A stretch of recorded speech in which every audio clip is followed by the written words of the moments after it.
그죠? 팬더곰이 떠오르죠. 예, 그래서 사실은 이제 우리나라에서도 그 중국에서 보내준 그 푸바오 요즘 굉장히 많이 인기가 있었죠. 한동안 굉장히 인기가 있었는데 곧 다시 중국으로 돌아가야 된다라는 얘기가 또 들려오고 있습니다. 자, 그렇다면 각 나라마다 이런 뭐 대표하는 만한 어떤 동물들이 있다면 그럼 하나 더 여쭤보겠습니다. 뉴질랜드를 대표하는 동물은 뭐가 있을까요? 호주에 그죠? 호주가 이제 캥거루, 코알라 이렇게 된다면 뉴질랜드를 대표하는 동물은 새입니다. 키위라는 새거든요. 한번 보여주실래요? 예, 저 새입니다. 귀엽게 생겼죠? 예, 근데 저 새가요 새입니다. 그런데 날지 못하는 새입니다. 예, 그래서 많은 학자들이 이야기하는 저 이제 새를 보면 이제 어른 성인 이제 남자의 손가락 엄지 손가락 정도의 그 흔적만 남아 있다고 합니다. 전혀 날지를 못한대요. 그저 저 긴 부리로 땅을 이제 헤집으면서 벌레를 잡아먹고 사는 그런 새라고 이야기합니다. 새는 새인데요. 새라는 정체성이 뭐가 있을까요? 나는 거잖아요, 그죠? 근데 날지 못하는 새입니다. 안타깝죠. 예, 왜 그런가 이제 학자들의 얘기는 저 천혜의 자연 환경이 뉴질랜드에 있는데요. 천적이 없답니다. 예, 그러다 보니까 이제 날릴 필요가 없다라는 거죠. 그죠? 그냥 땅에 있는 거 그냥 이렇게 벌레를 잡아먹기만 하면 되다 보니까 예, 날개의 필요성을 느끼지 못해서 날지 못하는 새가 되었노라라는 이야기를 제가 한번 듣게 되었습니다. 제가 왜 갑자기 이 동물 얘기를 하게 됐냐면 저 키위라는 새를 이야기하게 됐냐면 오늘날 저와 여러분 우리를 하나님께서 성도로 부르셨고 하나님의 백성으로 삼으셨을 때 하나님께서 우리 가운데 기대하시고 명령하신 게 있습니다. 그게 뭘까요? 우리가 사도행전을 살펴보고 있는 이유이기도 한데 증인의 삶을 사는 거잖아요. 그죠? 자, 그렇다면 증인으로서의 정체성은 뭘 전하는 게 증인되는 걸까요? 어떤 것을 증거해야 증인이라고 말할 수 있을까요? 오늘 그것을 이제 우리가 오늘 이야기하는 게 오늘 본문의 내용입니다. 우리가 읽었던 이 세 절 가운데 있는 내용이 바로 그것을 이야기해 줍니다. 자, 우리가 지난주에 어쨌든 살펴본 것은 무엇이었습니까? 누가가 이제 데오빌로라는 그 수신인에게 편지를 썼는데 이것이 사도행전이다. 근데 사도행전 전에도 편지를 썼죠. 그게 뭐였다고요? 누가복음이었다라고 말씀드렸습니다. 그리고 그 누가복음의 핵심 내용이 뭐였냐라는 것도 우리가 살펴봤는데 그게 뭐였습니까? 예수님께서 행하시며 가르치시고 승천하시기까지의 일, 다시 얘기해서 예수님의 삶이었다라고 제가 말씀을 드렸고요. 그래서 그 삶을 통해서 우리가 배워야 될 게 뭐였냐라고 했을 때 뭐였습니까? 우리도 가르쳐야 되지만 그것이 무엇으로? 우리의 행함이 먼저 있는 가르침이어야 된다라고 말씀을 드렸고 또 우리를 선택하신 하나님, 그 선택은 무엇에서 기인한다고요? 우리에 대한 믿음이었다. 그래서 그 믿음에 근거하여서 우리도 그 믿음대로 살아가야 될 인생인데 어떻게 살아야 됩니까? 예수님이 주인이시고 우리가 동사가 되는 삶을 살아야 된다라고 제가 말씀을 드렸습니다. 자, 오늘 본문을 보니까 그런데 그 예수님께서 승천하시기까지의 일이었는데요. 근데 바로 승천하셨냐? 그러지 않다라는 걸 본문을 통해서 우리는 확인하게 됩니다. 그죠? 예수님께서 40일 동안에 제자들과 함께 계셨다라고 말씀을 하고 있습니다. 자, 그렇다면 예수님께서 그냥 부활하셨으면 바로 승천하셔도 될 일인 것 같은데 왜 바로 그 승천하지 않으시고 40일 동안 이 제자들과 함께 계셔야 됐는가라는 것이죠. 이 제자들과 3년을 살았는데 33년 사셨잖아요. 예수님의 전체 생애가. 근데 이 땅에서 33년 사는 동안에 3년밖에 제자들과 못 지내서 이게 너무 아쉬워서 이렇게 애틋하고 이렇게 정말 좋은 이 사람들과 3년밖에 못 지낸 게 너무 아쉬워서 그래서 부활하시고 40일을 같이 더 지내신 거냐? 그건 아닌 것 같다는 생각이 듭니다. 왜냐하면 정말 같이 지내고 싶은 이 애틋함 때문이라면 저 같으면 데리고 갔을 겁니다. 그죠? 이 땅에서 그냥 잠깐 40일 동안 머물게 하신 게 아니라 뭐예요? 그냥 데리고 가시면 되잖아요. 승천하실 때 같이 데리고 가셔서 하나님 나라에서 우리 영원히 같이 지내자 이러면 될 거 아닙니까? 근데 그러지 않으시고 40일 동안만 계시고 두고 가셨어요. 자, 그렇다면 분명히 그 40일 동안에 함께 하시면은 이 제자들과 함께 하시기 위한 어떤 무엇인가 목적이 있으셨겠죠. 그런데 그 목적이 뭐냐? 사실은 이제 우리가 이제 나중에 말씀을 보겠지만 근데 이 목적 중에 가장 커다란 이 목적을 이루었을 때 가장 큰 변화는 뭐였냐면 여러분 사도행전과 사복음서에 나타난 제자들의 삶의 변화죠. 그죠? 여러분 그러니까 사복음서에 나타난 제자들의 모습은 어땠습니까? 처음에 3년 동안 살 땐 좋았어요. 살 땐 좋았는데 뭐예요? 그 마지막이 되었을 때 다 이 제자들은 예수님을 부인하고 예수님을 외면하고 각자의 삶으로 돌아가고 결국은 실패하고 마는 인생들, 그게 바로 이 제자들의 모습이었다면, 그러나 사도행전에 나타난 이 제자들의 모습은 어떻습니까? 오히려 그 예수님 때문에 이제 뭡니까? 도망가지 않습니다. 예수님을 증거하는데 뭐합니까? 예수님과 함께 있지 않아도 예수님 증거하는 자기 목숨을 겁니다. 그죠? 기꺼이 죽는 자리로 나아가는 사람들이 되어진 것이 바로 이 사도행전에 나타난 제자들의 모습이었습니다. 자, 그렇다면 우리가 유추해 볼 수 있는 게 뭐죠? 이 사복음서와 이 사도행전 사이에 뭐가 있었냐라는 거예요. 무슨 일이 있었기 때문에 이런 극적인 변화가 나타날 수밖에 없었느냐? 그게 뭐라고요? 오늘 이 40일간의 예수님의 함께 하심이 있었다라는 거죠. 자, 그렇다면 이 40일간에 과연 예수님이 이 제자들에게 뭘 해주셨길래, 무슨 일이 있었길래 이 제자들이 그 예수님 때문에 도망가고 낙심하고 했던 이 사람들이 변하여서 정말 예수님 때문에 목숨을 거는 사람들이 되었는가, 이 변화는 어떻게 가능하게 되었는가를 우리가 한번 두 가지로 좀 여러분과 나누고 싶습니다. 왜냐하면 오늘 이 시대에 살아가는 저와 여러분, 우리가 아까 제가 말씀드렸지만, 아까 키위새 말씀드렸잖아요. 사실 우리도 증인인데, 그럼 과연 우리는 증인으로서 온전히 살아가고 있냐는 거예요. 여러분은 증인이라는 정체성을 온전히 이루어가고 살아가고 있나요? 그러지 않죠. 오늘 말씀드렸던 사복음서에 나타난 제자들처럼 우리가 살고 있는 건 아닌가라는 겁니다. 우리에게 주어진 삶의 자리에서 예수님 붙들고 예수님과 함께 우리가 기꺼이 내 생명까지도 기꺼이 내어놓을 만큼 그렇게 신앙생활하고 있냐? 그러지 않죠. 우리는 어쩌면 다 잃어버리고 살아가고 있는지 몰라요. 다 내려놓고 살아가고 있는지 몰라요. 사실은 우리 어느 곳곳에서는 뭐예요? 예수님을 외면하며, 때로는 그 신앙에서 도망치며 그렇게 살아가고 있는 것이 우리들의 모습일지 모릅니다. 자, 그렇다면 우리 올 한 해 표어가 비로소 그리스도인, 정말 진정한 그리스도인, 하나님과 사람 앞에 인정받는 그리스도인 되기를 원한다면, 그렇다면 예수님께서 40일 동안 하셨던 그 일이 오늘날 우리에게도 이루어져야 되지 않겠는가? 그래서 우리도 사도행전적인 삶을 살아낼 수 있는 진정한 그리스도인으로 거듭나야 되지 않겠는가라는 생각을 들게 되었기 때문에 그렇습니다. 그래서 40일간 있었던 바로 이 일들을 예수님께서 과연 이 제자들에게 무엇을 하셨길래, 어떤 일이 있으셨길래 이 제자들의 삶이 그렇게 변화되어 수 있는가를 우리가 돌이켜보면서, 우리가 좀 살펴보면서 우리도 그런 인생 되기를 꿈꾸고 기대하고 하나님 앞에 간구할 수 있는 저와 여러분 되어지기를 간절히 소망합니다. 그럼 첫 번째, 예수님께 하신 일이 뭐냐? 첫 번째 우리가 나눌 것은 뭐냐면 부활에 대한 믿음을 확고하게 해주셨다라는 것입니다. 이게 가장 먼저 하신 일입니다. 자, 우리 3절 말씀 같이 한번 읽어보겠습니다. 시작. 고난받으신 후에 또한 그들에게 확실한 많은 증거로 친히 살아계심을 나타내사 40일 동안 그들에게 보이시며 하느님 나라의 일을 말씀하시니라. 네, 지금 부활하신 예수님께서 40일 동안 제자들과 함께 하셨대요. 근데 그 40일 동안 제자들에게 나타나셔서 가장 먼저 하신 일이 뭐냐면 자기의 살아나심에 대해서, 부활하심에 대하여서 이 제자들이 구체적으로 확실하게 믿을 수 있도록 증거해 주신 것, 이게 바로 예수님이 하신 첫 번째 일이라고 이야기합니다. 여러분, 부활이 뭡니까? 죽은 자가 다시 살아나는 것이잖아요. 그죠? 죽음에서 다시 살아나는, 다시 생명을 얻는 것이 부활입니다.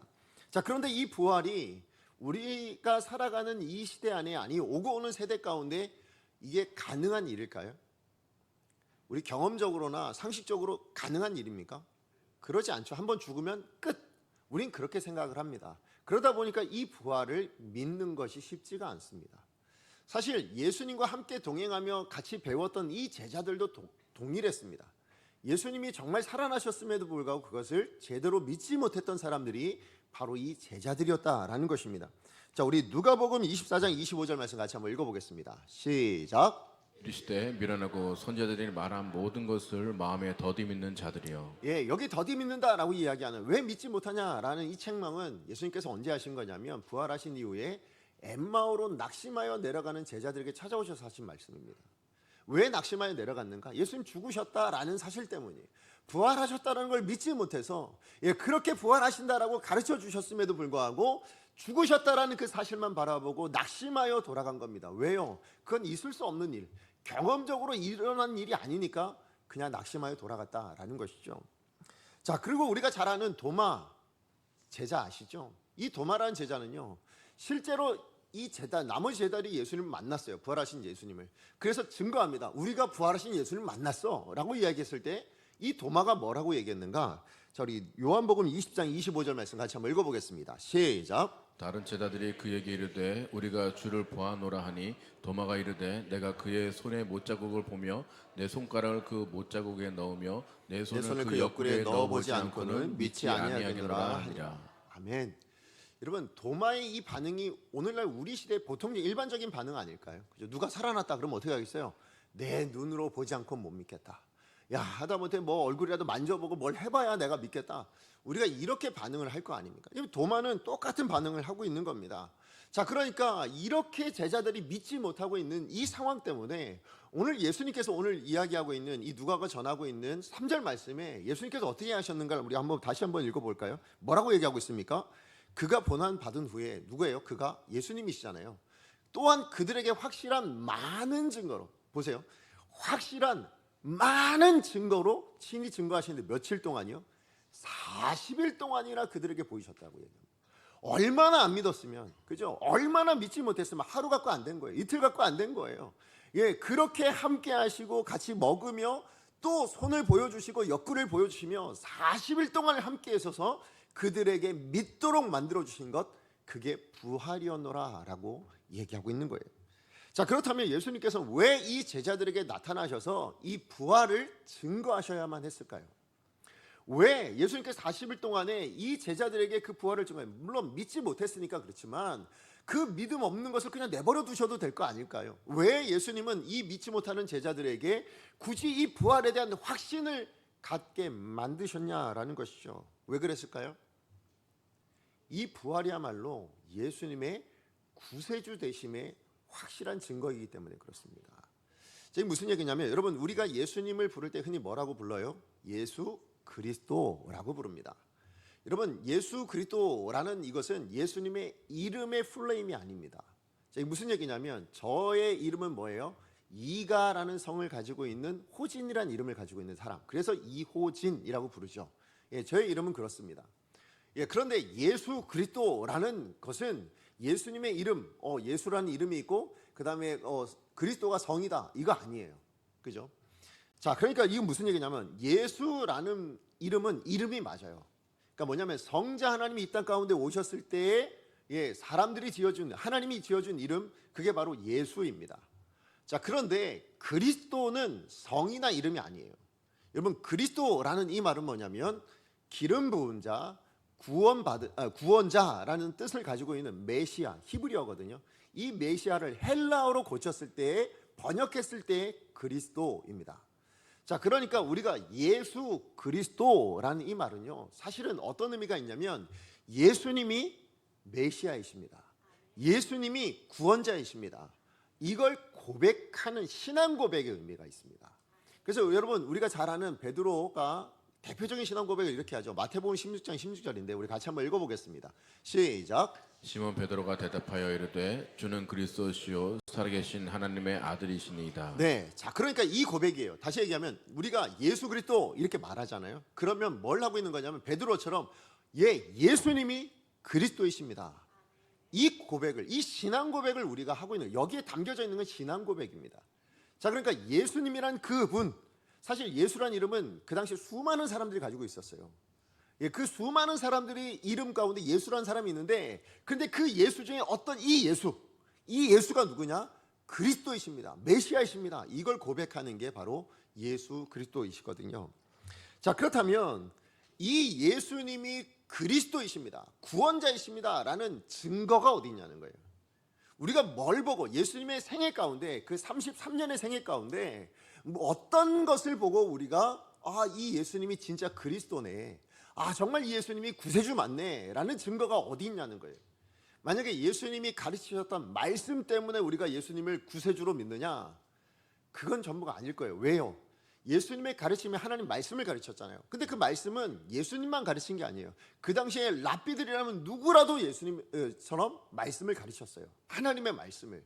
자, 그런데 깊이가 다르긴 하지만 그래도 말씀을 가르쳤다는 사실은 랍비나 예수님이랑 똑같았거든요. 자, 그렇다면 예수님의 삶 때문이냐? 낮은 자에게 찾아가시고 병자들 고쳐주시고, 그렇게 뭐 핍박받는 자들 찾아가시고 위로하시고 그들을 세워주시고 이런 삶 때문이냐? 아니요. 왜요? 예수님이 십자가에 달리셨을 때 그 수많은 따랐던 사람들이 다 어떻게 됩니까? 떠났잖아요. 예수님 외면했잖아요. 심지어 그 예수님을 십자가에 못 박으라는 사람들이 바로 그 유대인들이었잖아요.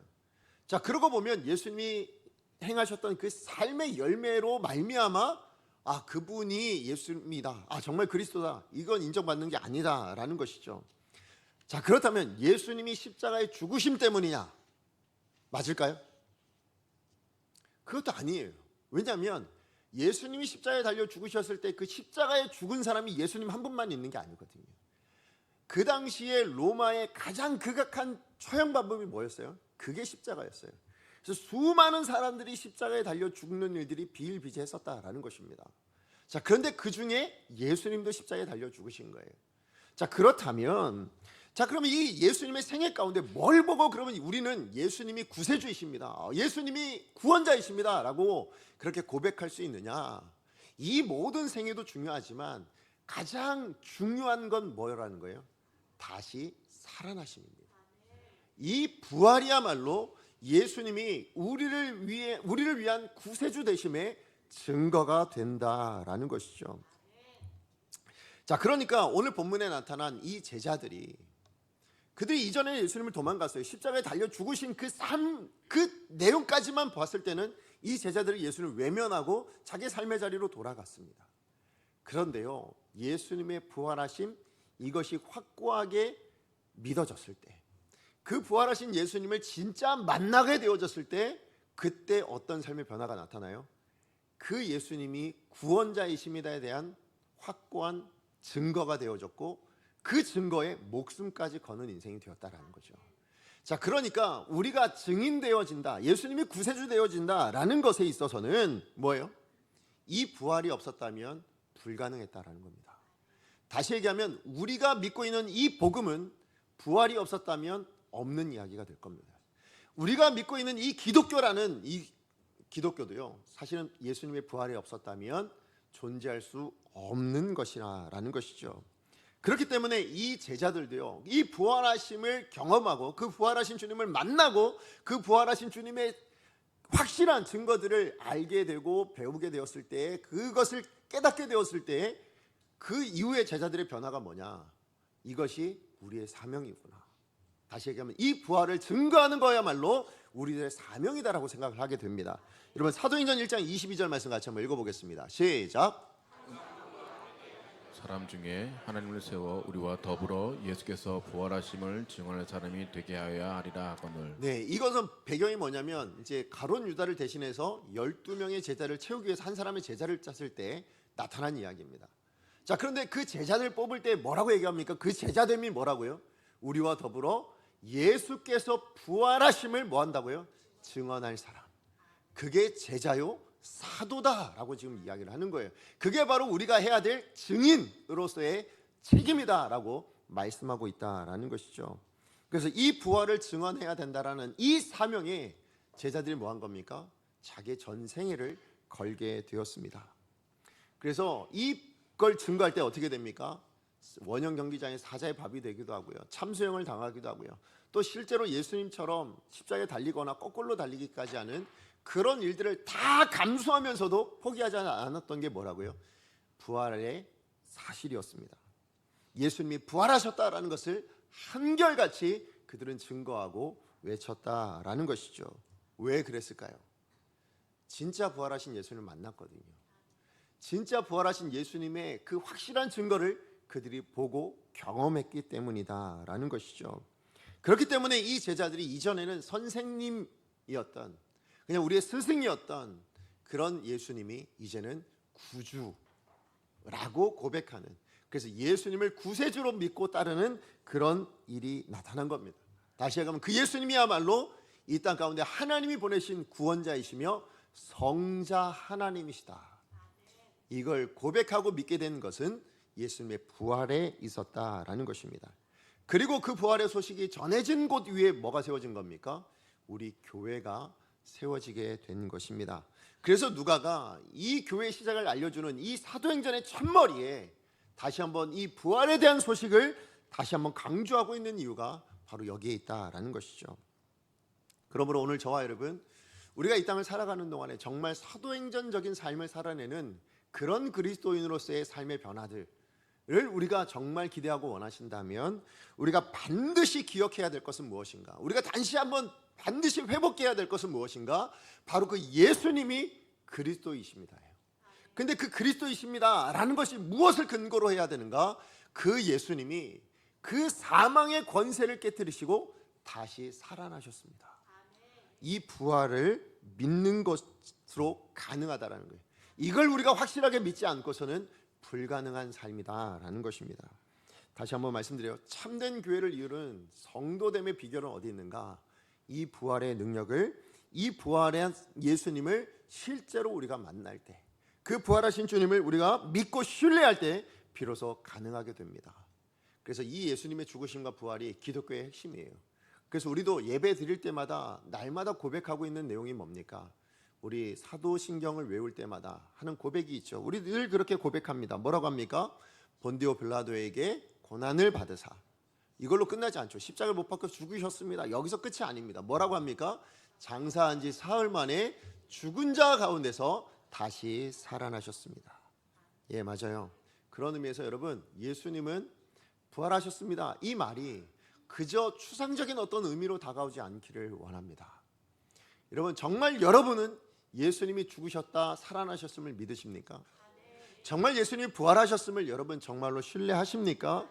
예, 그것을 우리가 믿는다면 여러분, 그 부활은 여러분의 주어진 삶의 자리에서 넘어지고 쓰러지는 삶의 그 격더라도 여러분, 부활하신 예수님 뭐에서 부활하셨어요?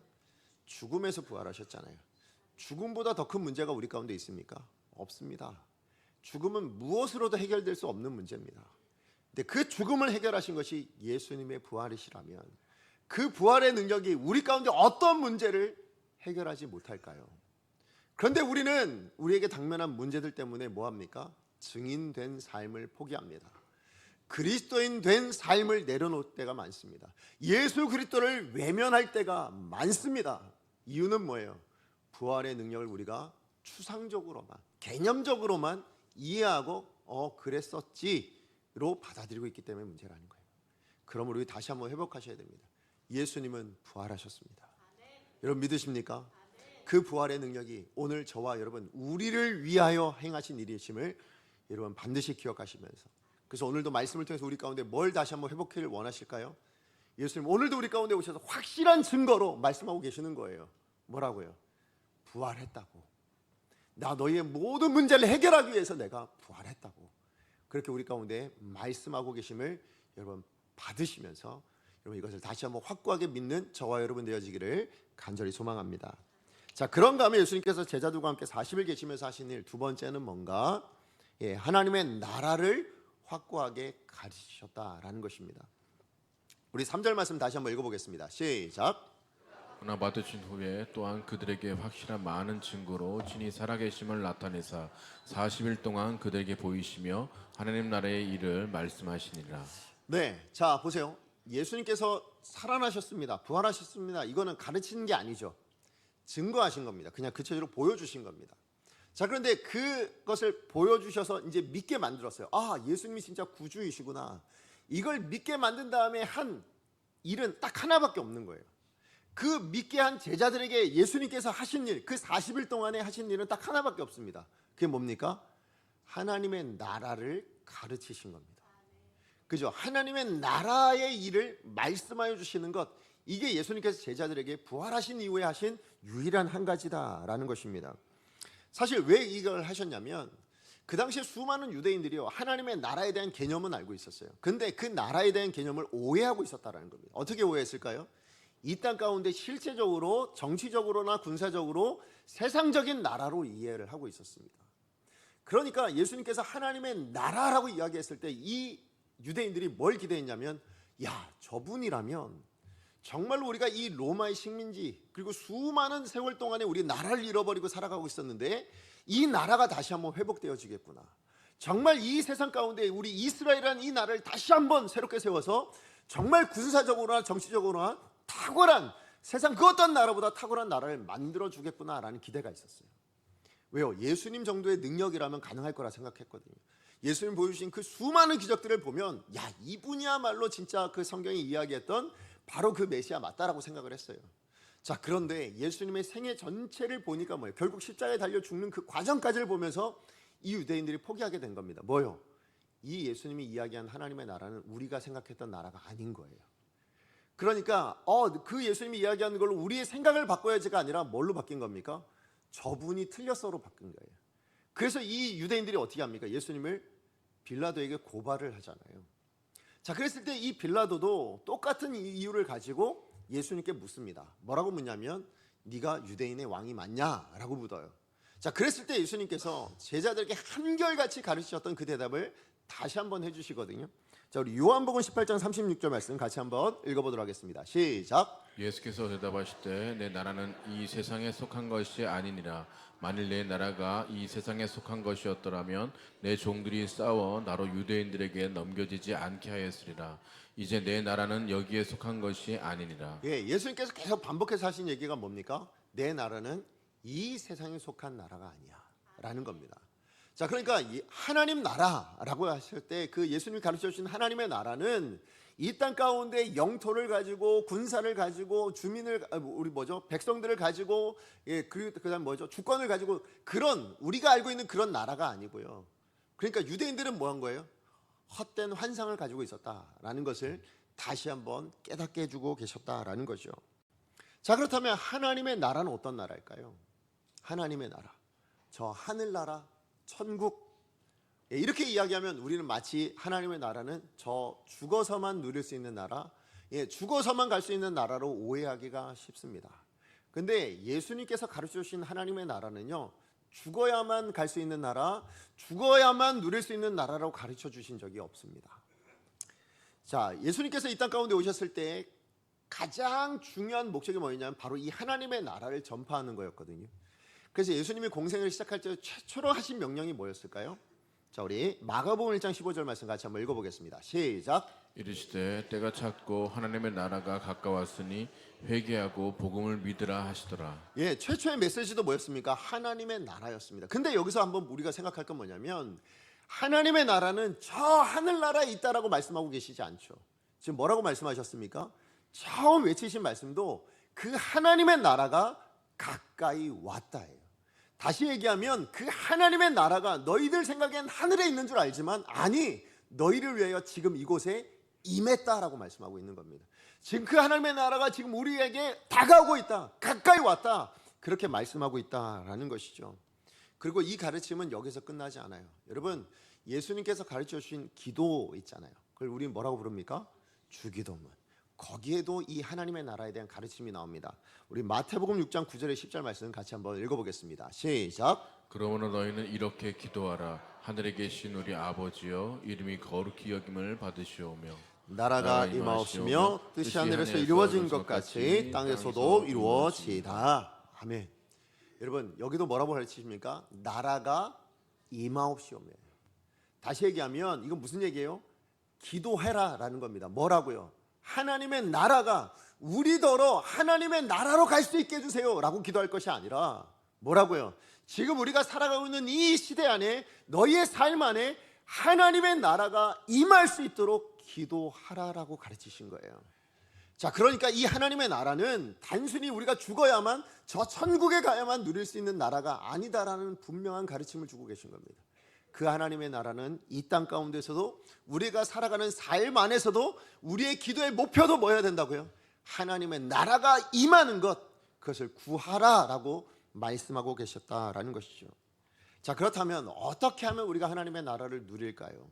어떻게 하면 이 하나님의 나라가 이루어지게 만들어줄 수 있을까요? 어떻게 하면 하나님의 나라가 우리의 삶 안에, 우리의 가정 안에, 우리의 어떤 인생들 안에, 우리 강성교회 안에 하나님의 나라가 임할 수 있느냐? 그것에 분명한 가르침이 주기도문 안에 드러나고 있습니다. 우리 아까 읽었던 10절 말씀에 보니까 뭐라고 되어 있습니까? 나라가 임하옵시며, 그 다음에 뭐라고 얘기합니까? 뜻이 하늘에서 이루어진 것 같이. 땅에서도 이루어지이다. 무슨 얘기일까요? 하나님의 나라는 어떤 나라냐? 어떤 나라입니까? 하나님의 뜻이 이루어지는 나라. 하나님의 영향력이, 하나님의 통치하심이 드러나고 이루어지고 그것이 미쳐지는 곳이 하나님의 나라다라고 말씀하고 있는 거예요. 그러니까 하나님의 나라는 영토적인 개념이 아니라 뭡니까? 통치의 개념입니다. 영향력의 개념입니다. 예, 그래서 하나님의 나라, 하나님의 통치, 하나님의 뜻, 하나님의 말씀이 이루어지는 곳이라면 그곳은 어디든 하나님의 나라가 될 수 있다라는 거예요. 그래서 하나님의 나라, 저 하늘, 우리가 얘기하는 저 천국은요, 오롯이 누구예요? 하나님의 영향력 안에서 하나님의 통치 가운데 하나님의 뜻만 이루어지는 나라입니다. 자, 그런데 그것이 뭐라고요? 이 땅에서도 이루어진다면 뭐가 되는 거예요? 하나님의 나라가 임하게 되어진다. 그것이야말로 하나님의 뜻이 이루어지는 나라다라는 것이죠. 그래서 이 나라라는 개념은요, 어디에 있습니다, 저기에 있습니다, 여기에 있습니다, 이거 아니라고 이야기하십니다. 그래서 누가복음 17장 20절 21절에 바리새인이 묻습니다. 하나님의 나라 어디 있습니까? 물었을 때 이렇게 이야기합니다. 자, 우리 같이 한번 읽어보겠습니다. 시작. 바리새인들이 하나님의 나라가 어느 때 임하리이까 묻거늘 예수께서 대답하여 이르시되 하나님의 나라는 볼 수 있게 임하는 것이 아니요 또 여기 있다 저기 있다고 못하리니 하나님의 나라는 너희 안에 있느니라. 네, 하나님 나라 어디 안에 있다고요? 너희 안에. 어떤 너희일까요? 하나님의 말씀이 작동되어지고 있고 하나님의 영향력 안에, 하나님의 뜻 안에 머물고 있는 너희라면 누구라도 뭐가 됩니까? 하나님의 나라는 즉각적으로 임하게 되어 있다. 하나님의 통치는 즉각적으로 드러나게 되어 있다라고 말씀하시는 겁니다. 그렇기 때문에 하나님의 나라는 뭐라고 말할 수 있냐? 인종을 초월하고 영토를 초월한 나라입니다. 예, 다시 얘기하면 하나님의 나라에는 차별이 없습니다.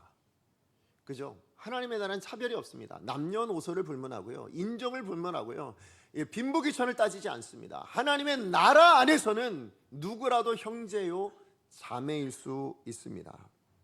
예, 그리고 누구라도 존중받으며 누구라도 한 몸을 이루어질 수 있는 곳, 그게 바로 하나님의 나라다라고 말씀하시는 겁니다. 왜요?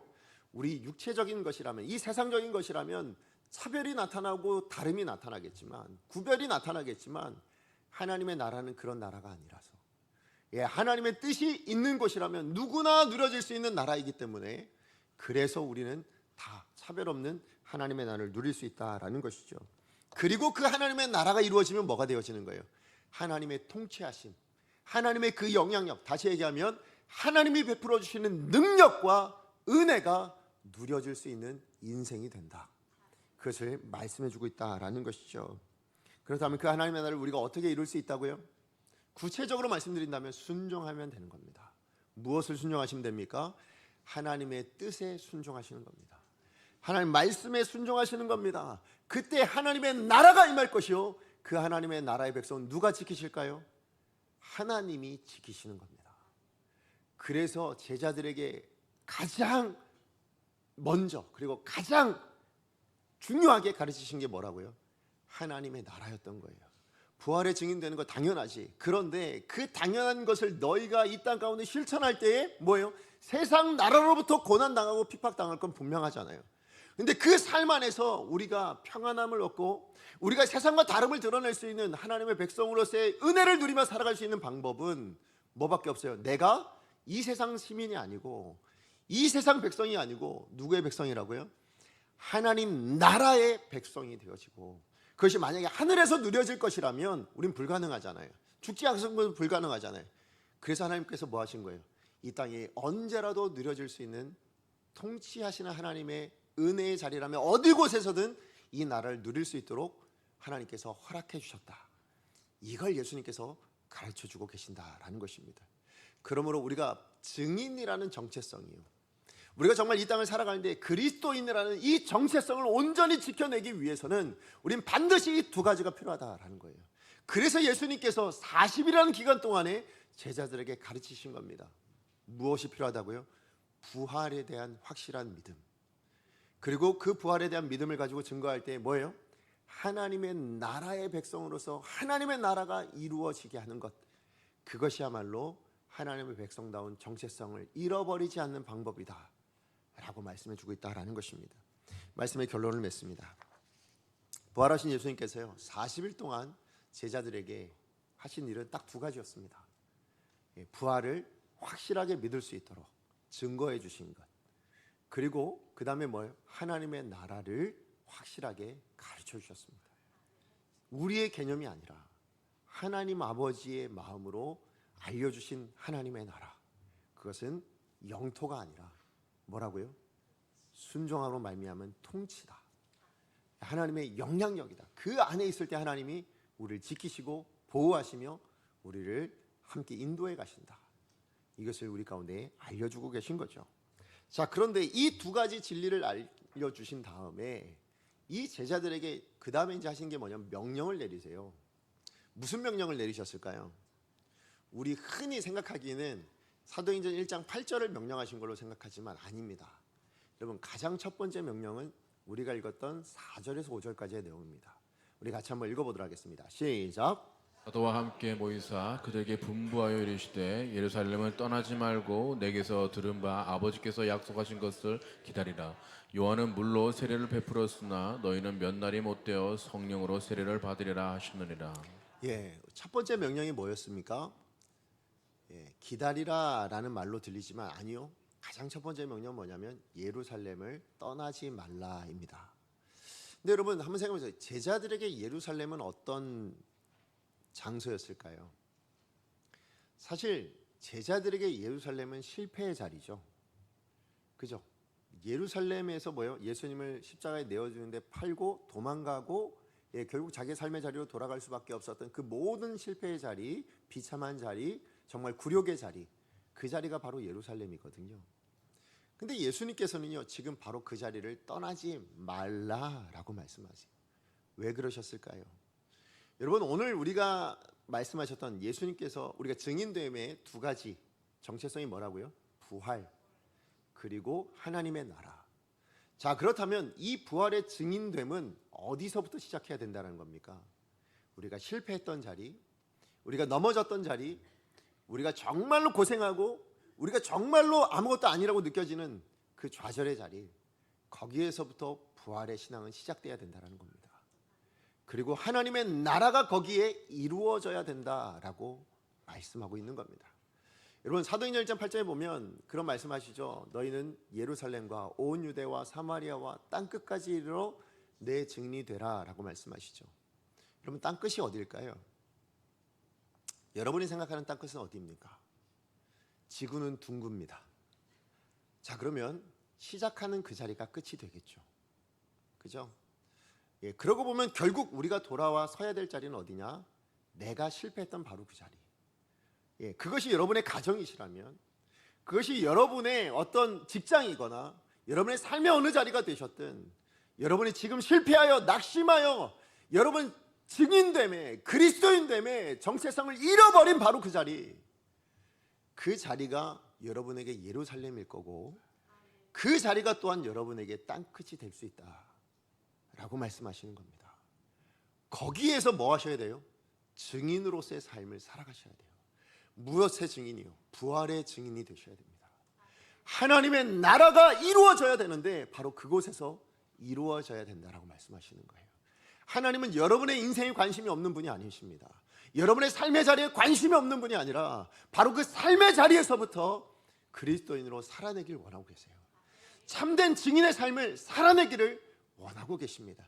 거기에서 회복되어진 사람들이 세상을 향하여 나아갈 수 있다라고 말씀하시는 거예요. 하나님은 여러분이 실패한 그 자리에서 증인되길 원하십니다. 여러분, 그러므로 오늘 저와 여러분, 우리에게 여러분 부활의 증인으로 살아가시길 축복합니다. 여러분, 이 땅에 부활의 증인으로 살다가 하나님 나라 가기를 축복합니다. 여러분, 하나님의 나라를 이루는 삶을 살다가 하나님 나라 임하시는 저와 여러분 되어지기를 소망합니다. 근데 그 시작이 어디여야 됩니까? 바로 여러분이 실패했던 그 자리예요. 여러분, 무엇 때문에 증인의 정체성을 잃어버리셨습니까? 어떤 삶의 자리에서 그리스도인으로 살아내지 못하고 계십니까? 그 자리가 여러분에게 예루살렘일 수 있는 거예요. 그 예루살렘의 자리를 여러분 다시 한번 확인하시고 그 자리에서 부활의 증인으로 살겠습니다. 다시 한번 하나님의 나라를 이루는 삶을 살아가겠습니다. 이걸 결단하는 저와 여러분 되어질 때, 그때 우리가 비로소 뭐가 되어질까요? 진정한 그리스도인, 하나님과 사람 앞에 인정받는 그리스도인으로 살아가는 복된 인생이 되어질 줄로 믿습니다. 그렇게 살아가실 수 있는 여러분 되시죠. 하나님이 여러분의 예루살렘에 관심이 있으시대요. 여러분의 예루살렘이 어디이십니까? 여러분이 스스로 돌아보십시오. 무엇에 실패하고 계십니까? 자녀이십니까? 배우자이십니까? 아니면 여러분 삶의 환경이십니까? 직장입니까? 아니면 어떤 관계이십니까? 바라고 소원하기는, 이 교회라 할지라도 저는 바라고 소원하기는 여러분의 가정이 부활의 역사가 일어나는 곳이 되기를 원하고 하나님 나라가 이루어지는 곳이 되기를 원합니다. 그리고 그런 우리가 모인 이 강성교회도 부활의 역사가 나타나고 하나님의 나라가 이루어지는 그런 교회가 되어져서 세상 가운데 빛과 소금 역할을 감당하는 복된 교회로, 또 복된 여러분의 인생이 되어지기로 간절히 축복하고 소망해 봅니다. 우리 말씀 기억하면서 함께 찬양했으면 좋겠습니다. 오늘 우리가 부를 찬양은요, 우리 오늘 눈물로라는 찬양입니다. 사실 우리가 살아가는 삶의 자리 예루살렘이요, 거기에 우리가 다시 한번 부활의 신앙을 심고 부활의 역사를 만들어내고 하나님의 나라를 이루어가는 거 쉬울까요? 아니요. 그렇게 우리가 번번이 실패하고 넘어졌기 때문에 우리가 예루살렘이라고 생각하는 자리가 있는 거 아니겠습니까? 그런데 하나님께서 뭘 원하실까요? 포기하지 말라는 거예요. 그리고 그걸 다시 한번 심어보라는 겁니다. 다시 한번 실천해보라는 겁니다. 그것이 눈물을 뿌려내야 되는 그런 어렵고 힘들고 힘겨운 자리라 할지라도 그것을 다시 한번 실천해 보시라라는 겁니다. 그럴 때 하나님께서 여러분이 심으신 그 부활의 씨앗이 역사가 되도록 만들어 가실 것이며, 여러분이 심으신 그 하나님의 나라의 씨앗이 하나님의 능력으로, 하나님의 통치하심으로 그렇게 꽃피우도록 만들어 주실 것인 줄로 믿습니다. 우리 그 고백을 하시면서 여러분의 예루살렘을 좀 떠올리시면서 오늘 내가 씨를 심겠습니다. 오늘 말씀하신 이 두 가지, 우리 정말 그리스도인됨에 반드시 붙들어야 될 이 두 가지를 우리 삶 안에 심어내겠습니다. 그래서 우리가 결단하는 마음으로 함께 찬양하겠습니다.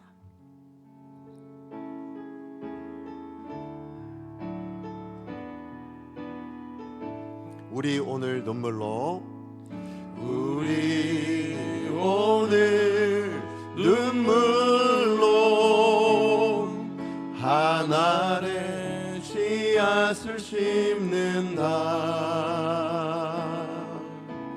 꿈꿀 수 없어 무너진 가슴에 저들의 푸른 꿈 다시 돋아나도록. 그래서 주님이 40일 동안 제자들과 함께 하셨습니다. 함께 이제 우리가 해야 될 일입니다.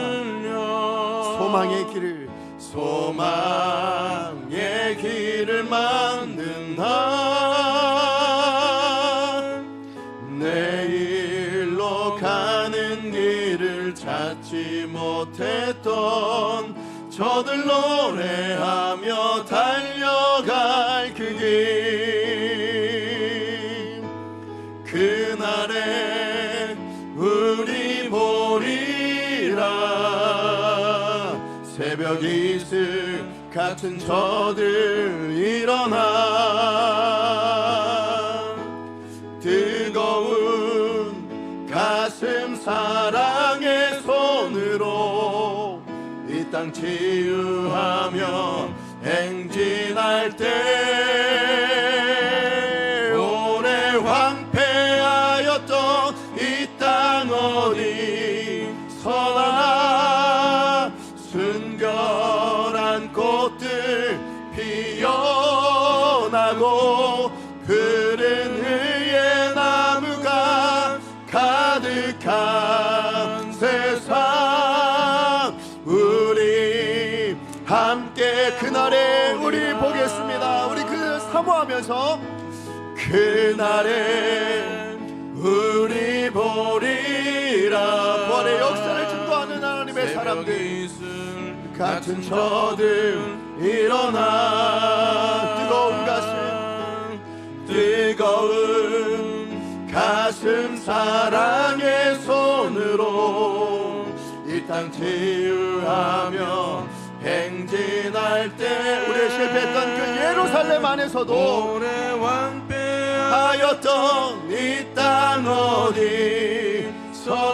우리 부활과 하나님의 나라의 것들이 이루어지게 될 줄로 믿습니다.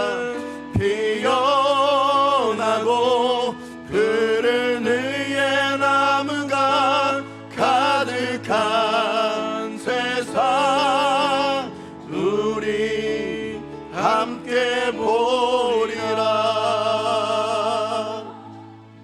우리 시간에 말씀 기억하면서 함께 기도했으면 좋겠습니다. 여러분이 실패했던 예루살렘이 어디이십니까?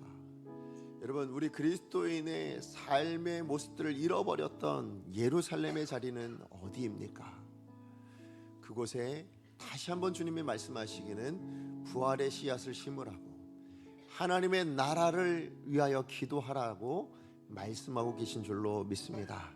이것이 회복되어질 때에 그 예루살렘이 복음의 시작이 되어지고 교회의 시작이 되어지고 하나님의 나라의 시작이 되어지는 역사의 장소로 바뀐다라고 말씀해주고 계십니다.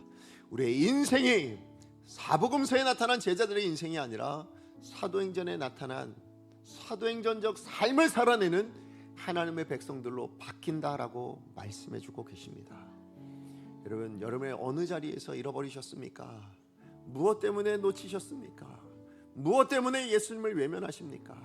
무엇 때문에 하나님 말씀에 순종하기를 포기하셨습니까? 그 안에서 다시 한번 부활의 신앙을 우리가 다시 한번 되새기며 하나님의 나라를 이루기를 간구하며 그렇게 다시 한번 변화되어지고 회복되어지는 진정한 하나님의 사람들, 하나님의 백성들, 비로소 그리스도인 되는 역사가 일어나게 해달라고 주여 능력을 주옵소서. 우리 한번 외치고 하나님 앞에 기도하며 나아가겠습니다. 주여 능력을 주옵소서. 사랑하는 하나님 감사합니다. 오늘도 하나님 아버지의 마음을, 우리를 향한 하나님 아버지의 뜻을 하나님 말씀을 통하여 깨닫게 하여 주셔서 감사를 드립니다. 하나님, 그 좌절의 땅 예루살렘에 하나님 주저앉지 않기를 원하시는 하나님 아버지의 마음, 하나님 그 예루살렘에 머물며 낙심하여 있지 않기를 원하시는 하나님 아버지의 마음, 하나님 그렇게 예수를 외면하며 도망치듯 하나님 그렇게 살아갔던 제자들의 삶이 아니라 다시 한번 돌이켜 하나님 사도행전적인 삶을, 다시 한번 예수의 증인으로서의 삶을 온전히 살아낼 수 있는 진정한 그리스도인 되기를 원하셔서 하나님 다시 한번 부활을 증거하여 주셨고 하나님의 나라를 가르쳐 주셨습니다. 이 하나님, 오늘 우리 강성교회 모든 성도님들 그 부활하신 주님에 대한 하나님 그 믿음을 다시 한번 회복되어질 수 있도록 주님 역사하여 주시옵소서. 주님 이곳에 찾아오셔서 다시 한번 우리 무너진 우리 마음 안에 하나님 정말로 실패하여 주저앉아 있는, 낙심하고 절망하여 있는 우리 강성교회 모든 성도님들의 심령 안에 그 부활의 믿음이 다시 한번 회복되어지게 하여 주시옵시고 하나님의 나라가 이루어질 수 있도록 우리 간구하는 성도들 되게 하여 주시옵소서.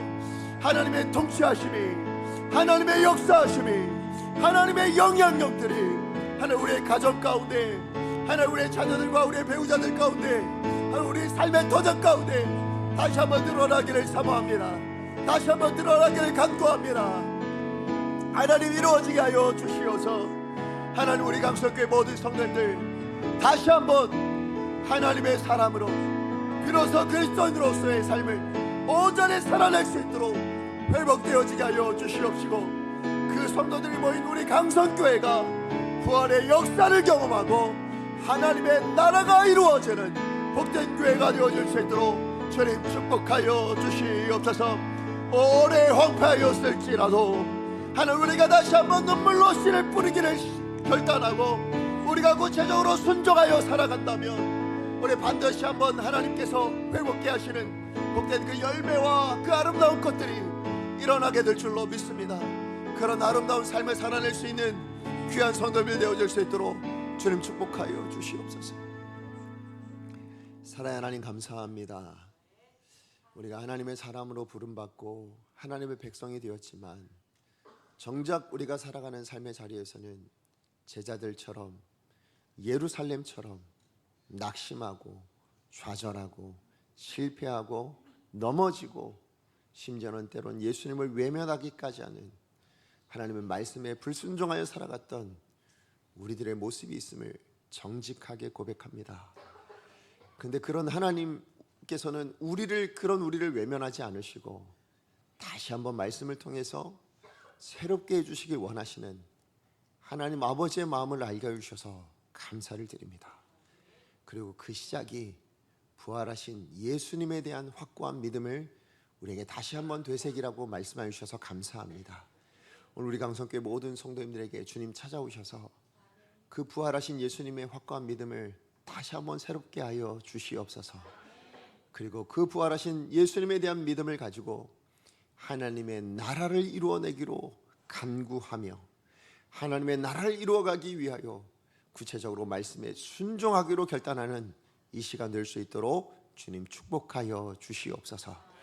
그래서 우리의 어떤 삶의 자리라도 그것이 오랫동안 황폐하여 넘어지고 실족할 수밖에 없는 자리라 할지라도 다시 한번 하나님의 역사와 하나님의 나라가 이루어지는 하나님의 아름다운 꽃이 맺어지는 그런 우리의 삶이 되어지기를 간절히 소망합니다. 그것을 위하여 오늘 이 말씀을 주신 줄 알고 이 말씀 다시 한번 붙들고 하나님 앞에 기도한 우리 모든 성도님들에게 성령의 충만하신 역사하심을 통하여서 다시 한번 부활의 그 믿음을 가지고 하나님의 사람으로서의 삶을 온전히 살아내되 그래서 우리의 삶이 우리의 가정이 우리의 직장이 내가 선 어느 자리가 되었든 부활의 역사를 드러내게 하여 주시옵시고 하나님의 나라를 이루어갈 수 있는 귀한 하나님의 백성들 다 되게 하여 주시옵소서. 예수님의 이름으로 기도합니다. 아멘.